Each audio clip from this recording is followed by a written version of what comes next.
and today we're taking a look at how to install a wireless surveillance system.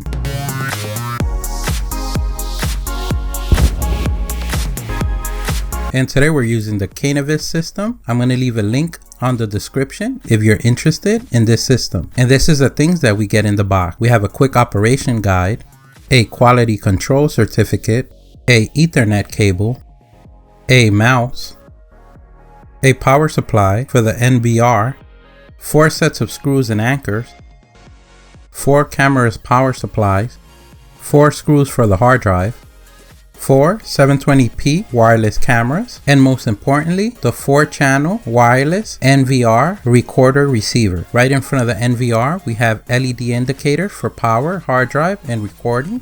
We have 2 antennas that optimizes receiving range. This system is capable of having a Wi-Fi connection up to 1,000 feet or 350 feet if any obstacles in the way. It has night vision of 100 feet, has cameras of 1 megapixel with a 1/4 progressive sensor. It has 36 IR LEDs, and each camera has the capability of also being wired using an Ethernet cable. In this case, we're going to do the wireless installation, but we're also going to give examples of how to do the wired installation as well. So if we're going to go wireless, let's go ahead and place the cap on the Ethernet input connector, and this will keep your connector safe from any debris or insects. This NVR supports Android, iOS, or PC remote view. So that means you can use any computer, laptop, or cell phone and easily take a look at your home or office. So turning this bad boy around, we have the video inputs, VGA or HDMI. We have the USB input, either for mouse or to create a USB backup. We have the Ethernet input to get this bad boy online. And finally, the power input. Now that we got to know our system, now let's go ahead and add a hard drive. Let's start by removing all 4 screws that hold in the casing. A pro tip, always keep your screws close so you won't miss them later on, because the last thing you want is to be that guy with the dreaded missing parts.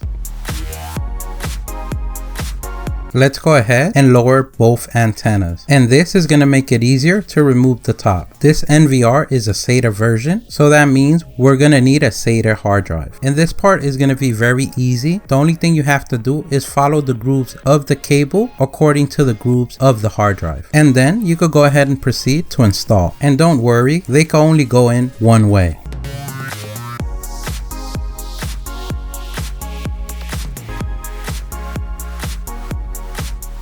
Now we could go ahead and proceed to attach the hard drive to the NVR. And we do that by turning the NVR around. Meanwhile, we hold the hard drive and align the 4 holes on the hard drive with the 4 holes on the NVR. And once we do that, now we could go ahead and take the 4 small screws and screw them onto the hard drive. We can go ahead and place the top back and the 4 screws. Now we're ready to turn this NVR on. Now let's go ahead and make the connections.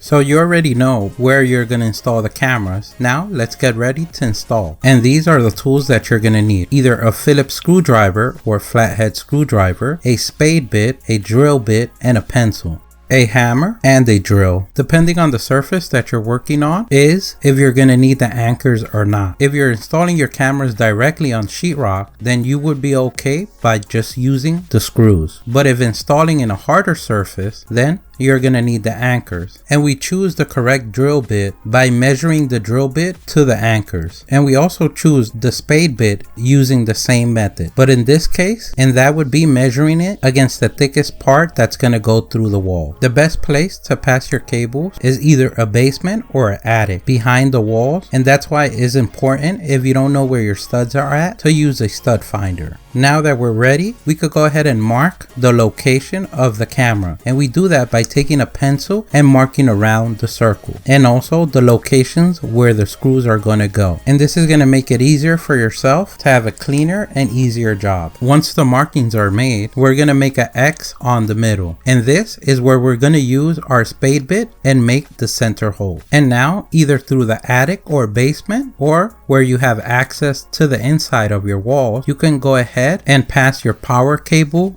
and Ethernet cable. And always remember, safety is the most important thing. You always want to make sure that there's no electrical wiring or stud where making the hole. But if you're renting or don't want to make a hole or don't have access to the walls, you can always just place the cable from the outside. If you're working on a hard surface, now we're going to take the drill and the drill bit and make the hole for the anchors. After we've done the holes, now we could take the hammer and lightly tap the anchors in place. And remember, you only want to make the hole to the size of the anchor.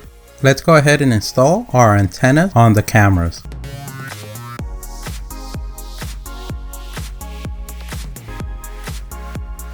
We can go ahead and connect the power. If in your case you're doing a wired connection, we could go ahead and connect the Ethernet cable and insert the capped off Ethernet input cable. Now we could take our screws and screw our camera to the anchors, or in case of sheetrock, directly to the sheetrock. By unscrewing the nut on the camera, gives us the ability to be able to twist and turn the camera to the best angle required for our installation. Now you can pat yourself on the back for a job well done. Let's go ahead now and take a look at the system. So the first screen we get is system initializing, and then it prompts us to format our hard drive. We can go ahead and acknowledge and hit OK. Now we're presented with the QR code that's going to identify our device. So let's go ahead and download the app, and this is what's going to give us the ability to remote view our home or office from either a tablet, cell phone, or a PC. You could either download the app from the quick start guide or just go directly to iTunes or Play Store and download the app called Denali. And once we're in, we can go ahead and click on login. Because this is our first time, we're going to go ahead and click on create account. We're going to go ahead and enter our preferred email address. Once we do that, we're going to receive an access code, which we're going to go ahead and copy and paste on the next page. Next, it's going to ask us to set a password. Next, now we could go ahead and log on.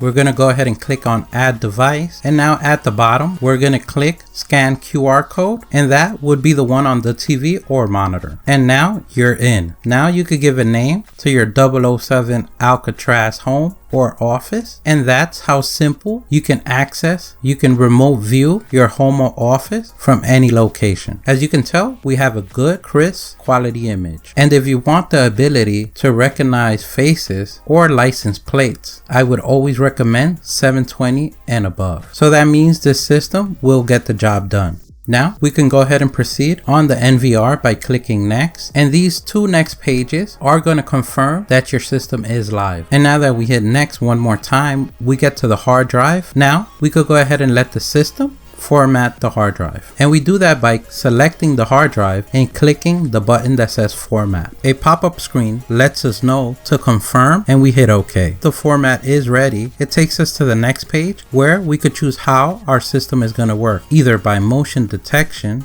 a constant recording, or when the alarm sets off.